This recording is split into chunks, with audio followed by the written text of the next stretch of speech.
Danielle Houston. I'm the host of this podcast, The Checkup. I'm also a client advocate here at Locked In Companies.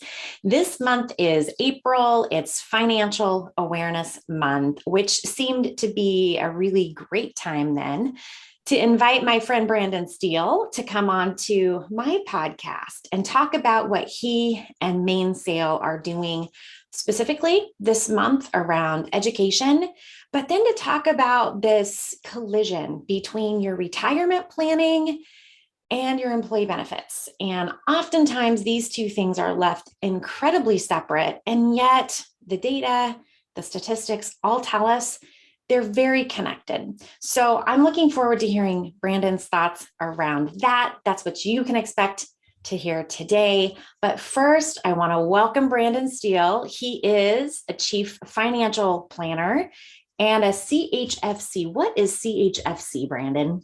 Chartered Financial Consultant. Okay, see, I'm already learning something today. Thank you.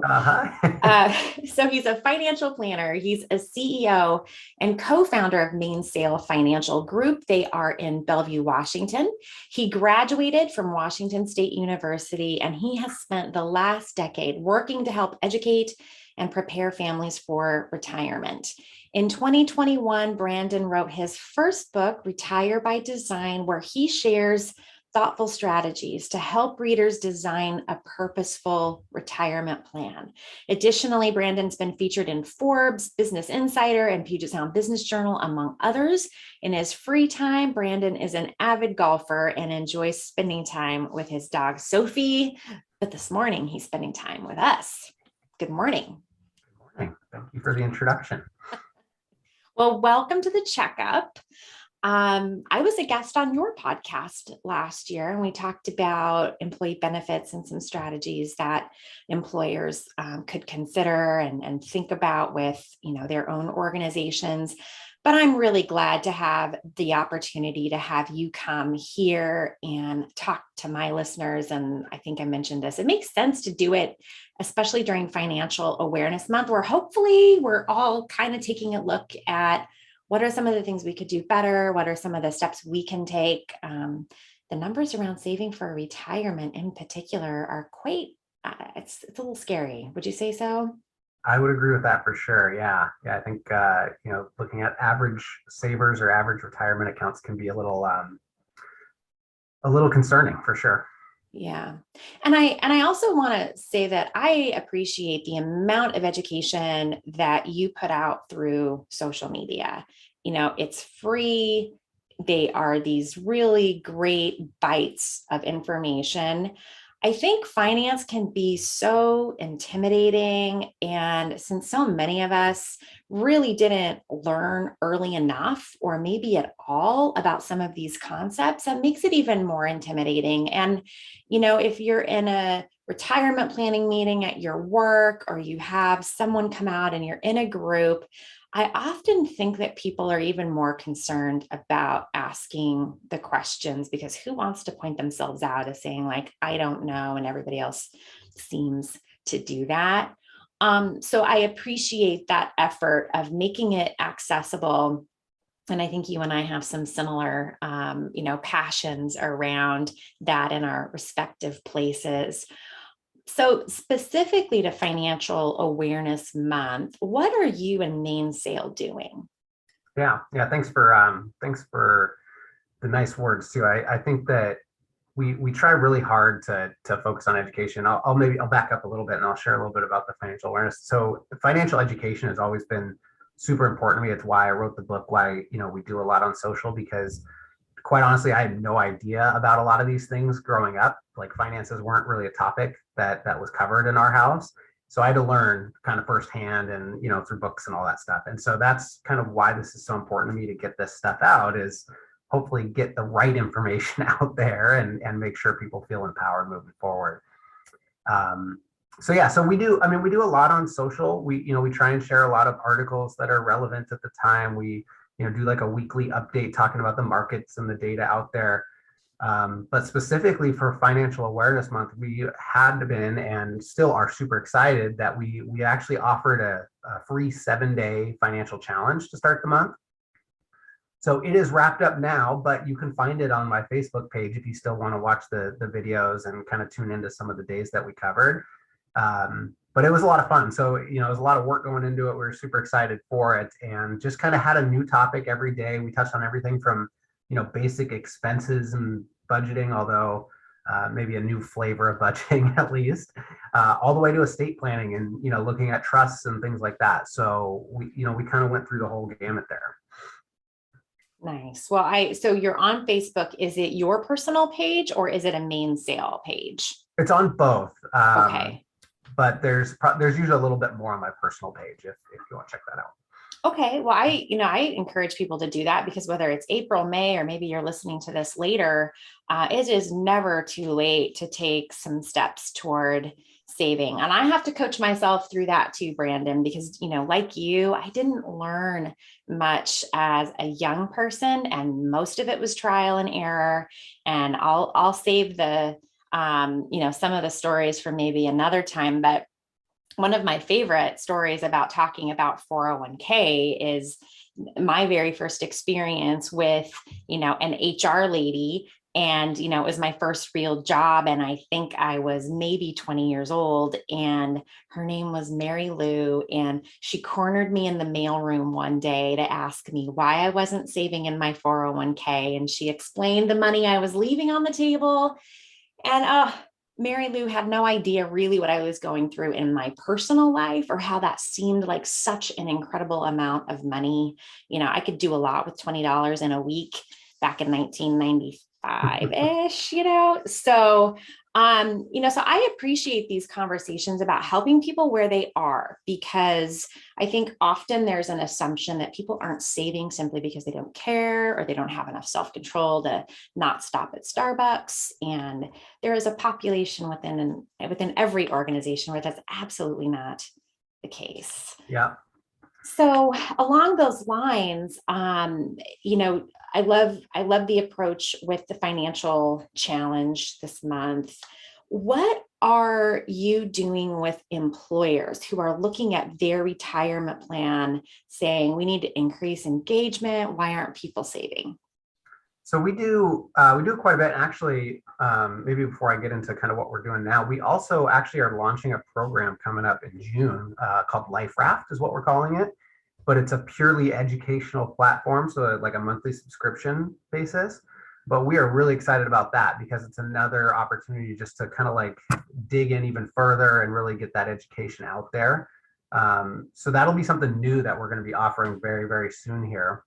But looking historically and kind of what we do today, I think number one is obviously the clients that we work with directly is making sure that they are taking advantage of group benefits, making sure that their plan is based on what benefits they're plugged into and how it all fits together, if that makes sense. Mm-hmm. I think a lot of times you'll hear this general, rule of thumb type of advice, but things like emergency funds could be radically different for somebody who has a high deductible healthcare plan versus somebody who has a low deductible, for instance. So there's all kinds of things like that factor in. And I think at like the roots of what we do, that is the area we make the biggest difference, is making sure that the advice we're giving factors in all those benefits and, everything's being looked at as a whole, if that makes sense. Absolutely. I think that is probably one of the good first steps that an employer can take toward what are they doing and what do they have, and to look at it all together. Because to your point too, there might be an employee assistance plan that includes some financial resources, or, maybe there is some other education that's connected into a disability plan or something. Often there's just all these embedded things that people don't think about and they don't look at, but the ways that those two pieces can fit together and work together, there's likely some leverage between. Yeah, I think the legal plan is one that's missed a lot. So a lot of employers will have a group legal type of plan or discount or whatever the case might be. And so if you're getting some of those legal documents in place, that can be a great starting point, especially if you have a more simple situation. Yeah. So one of the things that you and I talked about prior is that The statistics are around the connection of people's physical health and their financial health. It's really undeniable. People who are stressed about money, paying their bills, they don't have a savings account. These are the folks who demonstrate a lot of stomach issues, depression, anxiety, high blood pressure, unmistakable things that are connected to health events that, for other reasons and many reasons, we would really like to help people avoid. So, looking at it from that lens in particular, what would you recommend for an employer on that retirement side to start doing to bring this together? Like, I know my side, but what about your side? Yes. So first off, you're spot on. I mean, all the stats and numbers will tell you that all day long. And I think that's part of why probably both of us feel this education stuff is so important. And I think that's probably what I would suggest to start is like another, to come back to your question a minute ago too, another thing that we do for a lot of groups locally is educational workshops. So we'll come in and we'll talk about not only the group benefits, but everything we just talked about in terms of how that relates to other savings and all that good stuff. And I think that that's probably a really good starting point for a lot of employers, is to make sure that there is some education around, not only the group benefits, but things outside of that, because it may not seem like all that stuff necessarily comes full circle, but it definitely does. And, we've noticed that the groups that do implement a lot of this educational type of information, they also see that their employees are more productive at work. Obviously, to your point, health is in a better place. I mean, it really can touch on a lot of different aspects of one's life. So I think that would be the ideal starting point for sure, is making sure that those resources are available. Yeah, well, and I think when it comes to that piece, like a couple of other things that, a HR team can do within their workplace, if someone starts to understand their finances better at work, which helps to alleviate some of their health issues, their stress, certainly when they go home too, they're functioning at a completely different level with their family, with their friends and their community, which,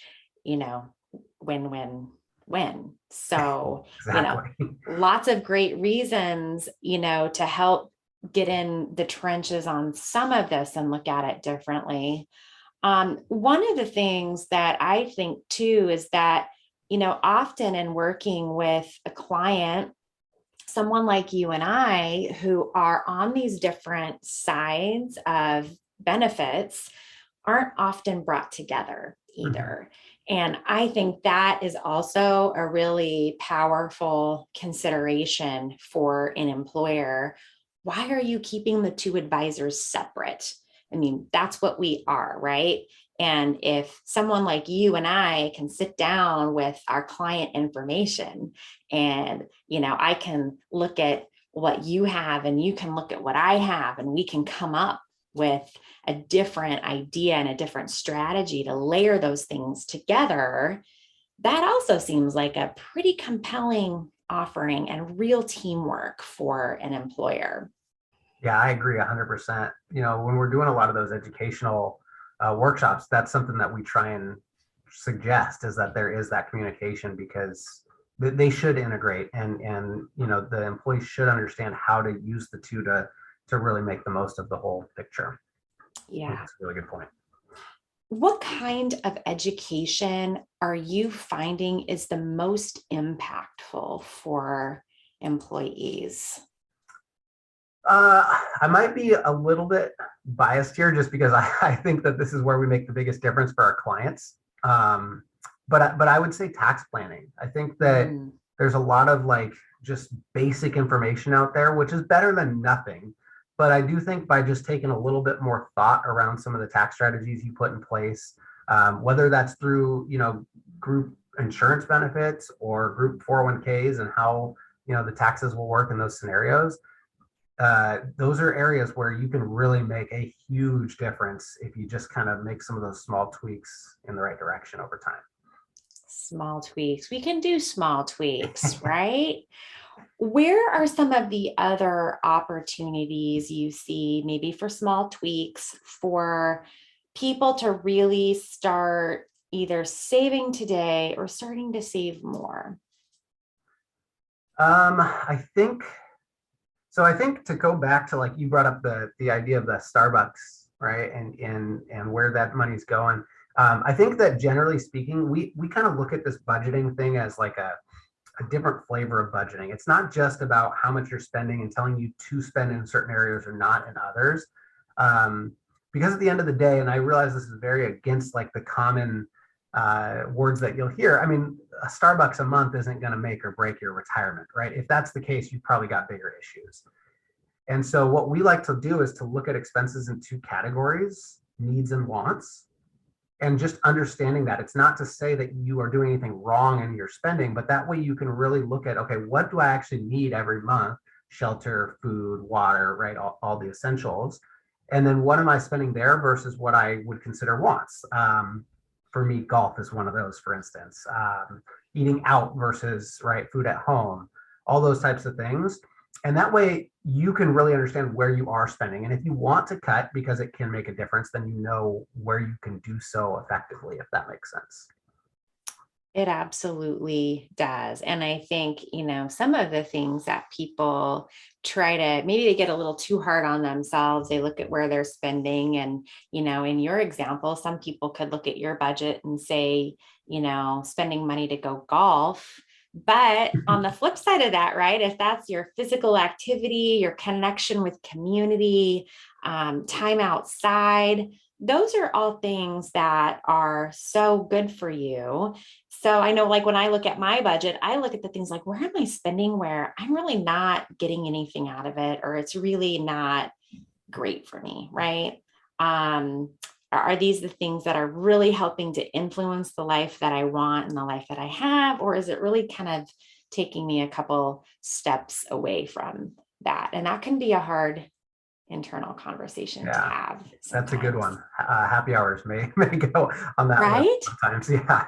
Hey, I'm there because I have said this even within our team. Now that we're getting back from COVID, you know what I mean, right?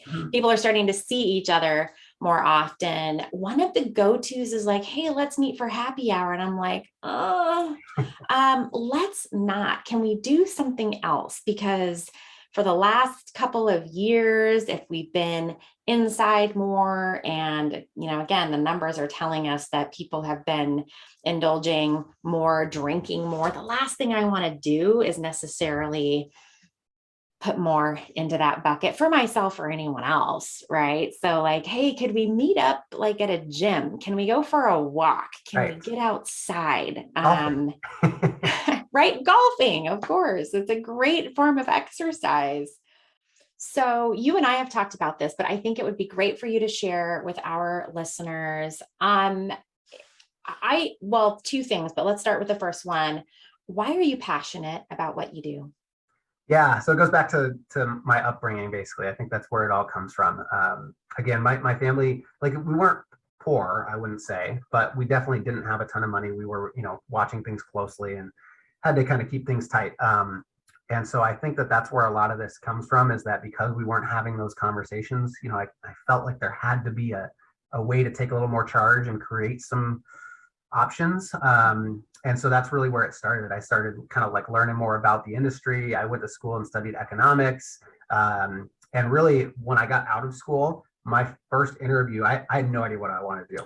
First interview was financial planning. And I learned that it was, a lot of this like face to face thing with clients and helping them, be educated about their choices. That was it. I knew that was it for me. And so, like you said, it's 11 years now, and it's been the best career path I could have gone down. That's for sure. Lots of opportunity to provide a lot of help. Yep.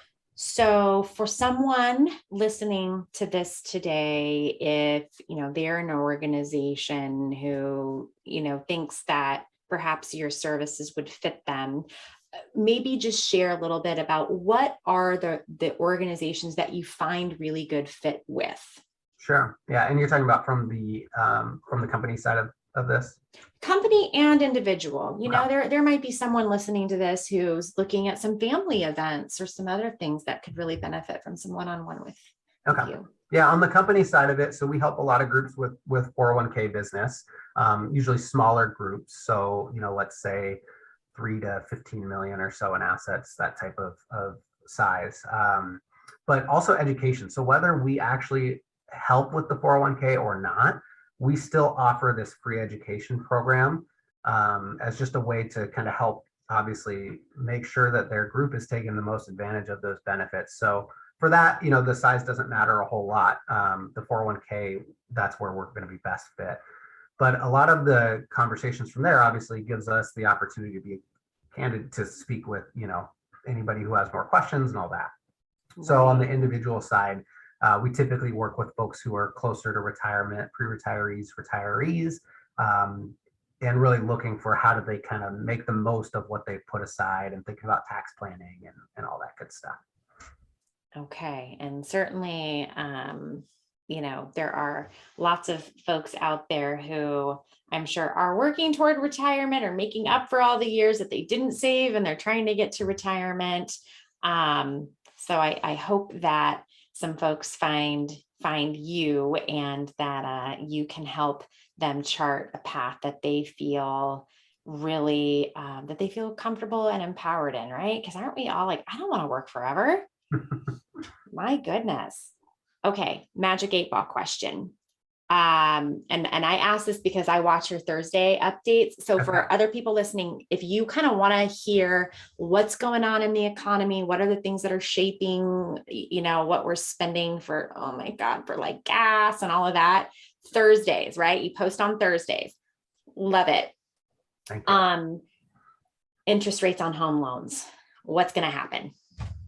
I think we're going to be going higher for a while. Yeah, unfortunately. So I think, we've been, if you look historically, interest rates have been coming down for about 40 years. So we've been in this period where interest rates have come down and down and down and down. Of course, when you get to zero, there's not a whole lot more room to go down. And so I think that's what we hit. Now they've bounced very quickly this year. So it's possible that maybe there's a short-term kind of pullback in between, some of the years to come.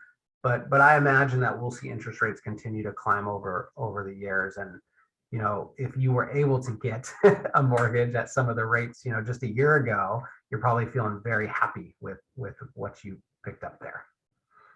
I would imagine. And as my realtor friend was trying to, coach me with, is like, in a lot of ways, while at least when it comes to home loans, seeing that interest rate spike can be discouraging, it likely creates a sort of leveling that our housing market needs. And I don't know if you have thoughts around that, but I would imagine as people look around their neighborhoods and see, what's been happening with, the cost of living, it might be a nice question to tackle. Yeah. I mean, I think you're spot on. As interest rates get higher, the money is more expensive. Right. And so what you'll see, I think, is our housing market here specifically is, we have a supply issue. And so I don't think that, the housing market may necessarily correct. Obviously, I don't know that for sure, but I do think what we may see is, instead of these, offers 600,000 plus over asking, that may start to slow down here a little bit. Or maybe it's, instead of 8 offers on one house, it's 2, or whatever the case might be. Yeah, I think you'll start to see some people kind of get weeded out through that process. Yeah. It's always interesting, right? The ebb and flow of life as we live it and as we watch the world get smaller and, impact the things that happen here in our home front. Yep. And we got a lot going on this year, that's for sure. Yeah. Haven't we had a lot going on for the last 3 years? That's I don't know. Yeah. Someone said yesterday, maybe pretty soon we'll be able to get back to normal staffing and a normal schedule. And I kind of laughed and I said, can you remind me what normal is? It's been so long. I forget, totally forget. Is there anything that I didn't ask you this morning, Brandon, that you would like to share? No, I don't think so. I think we covered quite a bit. We talked a lot about education and how to, I mean, I think the key, I'll just reiterate, is again, if you're listening to this, whether you're on the employer side or employee, is making sure that there is some cohesion between group benefits and personal, and they really do all work together. And so I'll just kind of, you know, reiterate that point, that really can drive a lot of value to Yeah. I agree. And I think a really good call to action that, as an organization, you likely do have a number of advisors that you work with. And on the benefit side, you probably have at least two. And beyond that, you have other vendors and other, connections in place that help actually create, your package and your vision. If you don't have people that are collaborating or willing to collaborate and work together to deliver real outcomes, then it's probably time to consider, other partners, because there's a lot of forward thinking, individuals and a lot of people who really have a passion to help. And if we're really going to tackle at the root of what some of these issues are, then it's going to take more than, the one-off conversations, but really an effort together. So that would be my call. What's the best way for people to connect with you, Brandon? They can email me. So Brandon at mainsailfg.com. That stands for financial group. Or of course, to your point, check us out on social media. We do quite a bit there. So the BL Steele is my handle on, I think, everything: Instagram, Facebook, LinkedIn, and we share quite a bit on LinkedIn, especially. So you do great library of resource, I would call it at this point. And I'm always happy to connect people with Brandon as well.